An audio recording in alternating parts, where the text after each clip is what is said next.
Hello, happy Tuesday. It is Tuesday, Mhm. but it's a good Tuesday because I got a visit from Lola Oh, Lola did come, and Ava. and Ava, little baby munchkin. So Lola Cute. is, just so everyone knows, Lola is my mom. She lives locally around here, and Lolo is my dad. So they stopped by after Mass today to drop off some snacks to Dr. Dabney. And my dad also wanted to check on her plants because that's just, Is that like the perfect surprise yeah.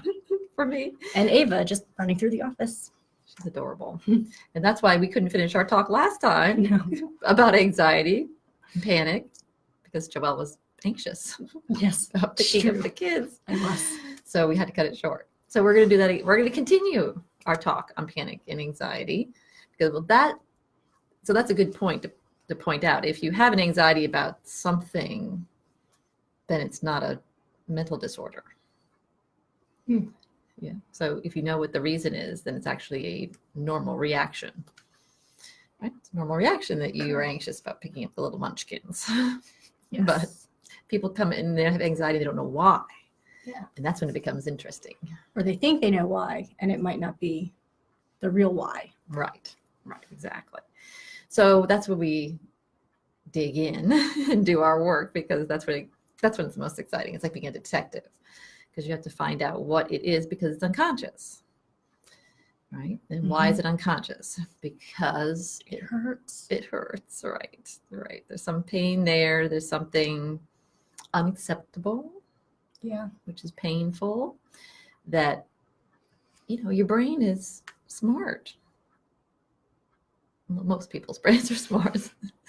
And it wants to cover up pain. It doesn't want to feel pain. So it's like this jujitsu you're doing with yourself. You're like, I want to know why, but I really don't want to know why. I want to know why, but I really don't want to know why.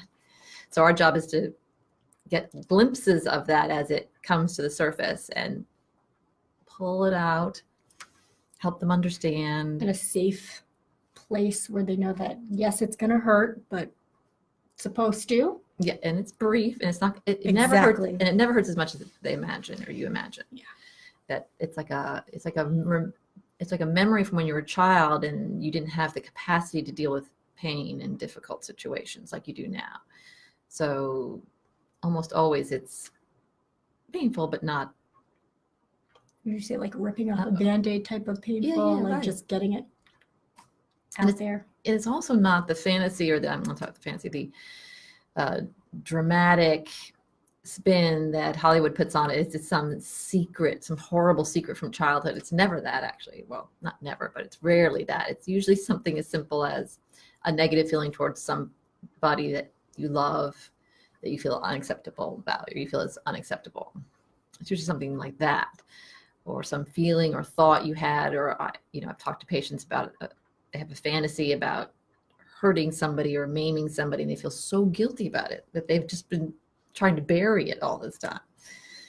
And I'm saying the fantasies are normal, but there's a lot of people who do not believe that. On some level, they do not believe it's normal to have fantasies about any feeling or doing anything. I always use my Stephen King approach. Stephen King would be in jail if we thought weird fantasies were against the law. That's right. Big difference between thinking and acting. Okay, Yeah. So you've talked about your she said the face, the ant phobia. Yeah, but I've been over the last week. I really have been thinking about, okay, what about ants? Why do I feel that way during that? But then also I'm like, I can't figure it out. I feel as if it was something that must have happened, when I was younger, whether it could have been something where, sorry, Lola, but like maybe my mom forced me to do something, and when I was forced to do it, there were ants all over the place.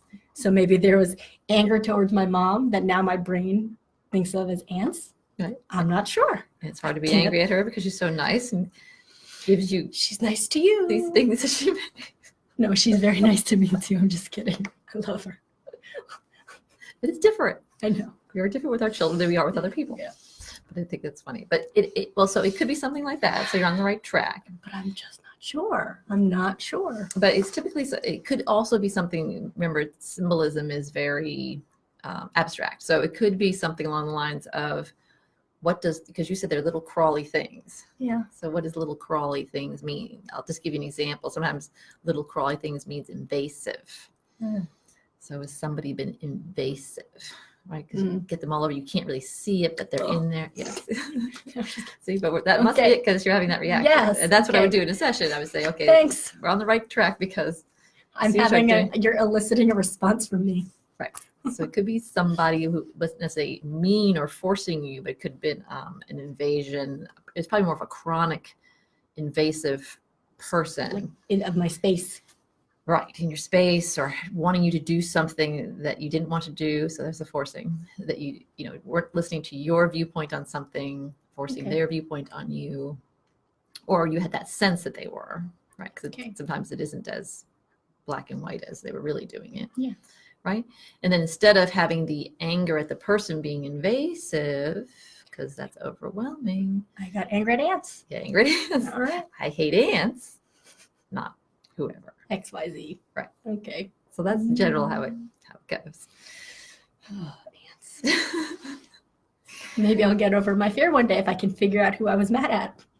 And why? And why? And and then then we would go to if someone was invasive, controlling, demanding, whatever flavor you want to make that, then the anger is all normal, and that's your clue that you need to put up a boundary. So we're back to our boundary talk, right? Yeah. So because people have this, the next fear is, so once I face the fear at the anger at the person for being invasive, and the guilt sets in because you have a fantasy of wanting to hurt the person or yell at the person or be mean to the person or invade them back and all that. But that's just a clue. That's your mind's way of saying, okay, well, I can't do that. That's not acceptable. So I just need to put up a boundary. Then nobody gets hurt and you are protected. From the ants? The ant invasion.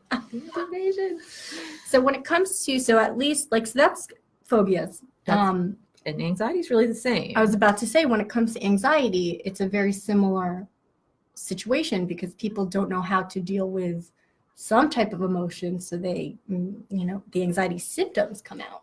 Exactly. So the panic is when there's a physical something in the environment that you've put all your feelings on. It's that thing, creature, situation that's causing this, not a person.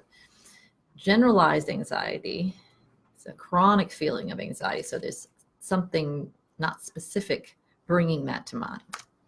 Could be another person acting in that way, could be a reminder or some other thing, or just a thought going through your head that brings that all up. But it's the same process going on underneath. Oh, the unconscious. It's interesting. It is interesting. I like the unconscious. Oh, and then I just want to, before we go any further, Joelle kindly reminded me last time that you all may not know that when I give a patient scenario, it's not real. Whenever I write or talk about patients, it's so automatic now because I've been doing this for years. It's always a mashup. Yeah. That's the term, right? Two music songs. It's a mashup. Yes. So it's like three people's phobias put together as one, and I present it as one. So everybody's protected. The ant one is real. That was a true. That's a and true. She's real. I'm real, and that ant phobia is real. Hopefully, by the end of this, I'll have dealt with it. We'll see. We'll see.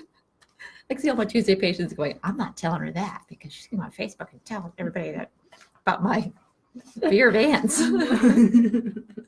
So no, don't do that. It's just automatic now. And if I ever give a patient example, it's a mashup. Yeah. And we will be holding Joelle's hand through her process of working out the ant phobia. Until then, that works. We'll see you Thursday. All right. Have a good day. Bye.